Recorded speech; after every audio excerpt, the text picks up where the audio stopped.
good morning and welcome back to Sunrise to Sunset on this Tuesday, October the 27th. And I'm glad you're back with us today. Our lesson today will come from Matthew 27, verses 45 to 56.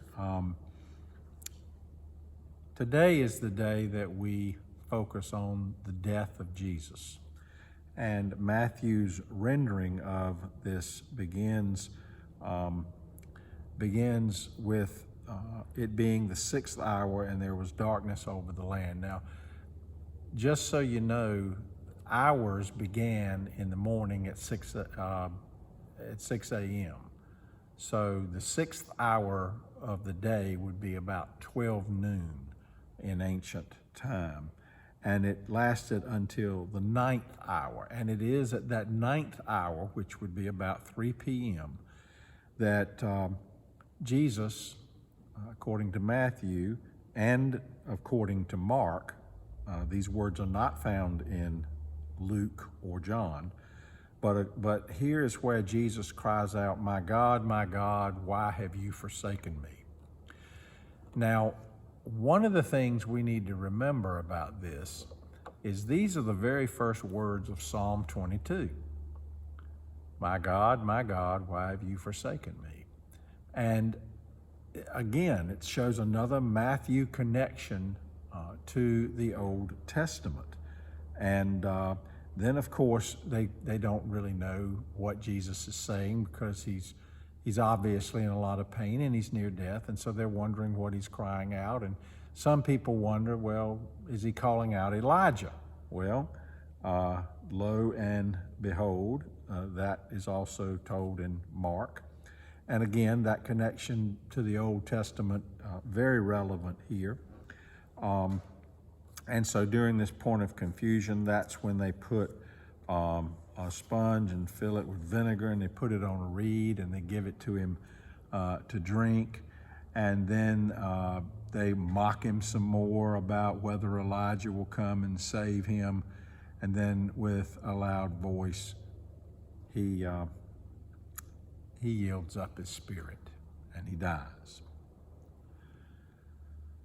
Now, Matthew has a very interesting thing here. Of course, Mark includes the part about the temple of the curtain in the temple being torn in two.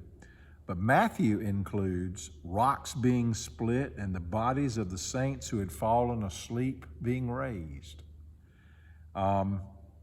Coming out of their tombs after all this took place. And of course, that's when the centurion looks up and says, truly, this was the Son of God.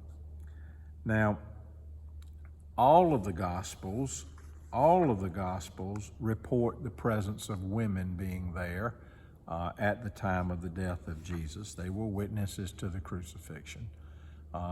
They were all present. One of the things that interesting things to think about is who were those people who Matthew talks about were raised at this point from the dead. One theory is that one of the persons raised would, of course, have been John the Baptist, and that would make perfect sense. But can you imagine the confusion and the chaos that was going on after Jesus died in this setting, after the ninth hour?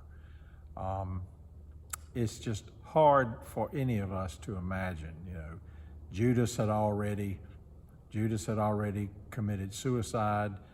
The 11 disciples probably were beginning to feel like they were next. The Passover celebration was coming to a close, and here was one who had done so much good, who had shared the good news of the kingdom of God, dying on a cross. I don't think there was anything good about that sunset that day, or at least nothing good could be thought of at that time. But it is time to start looking for sunrise.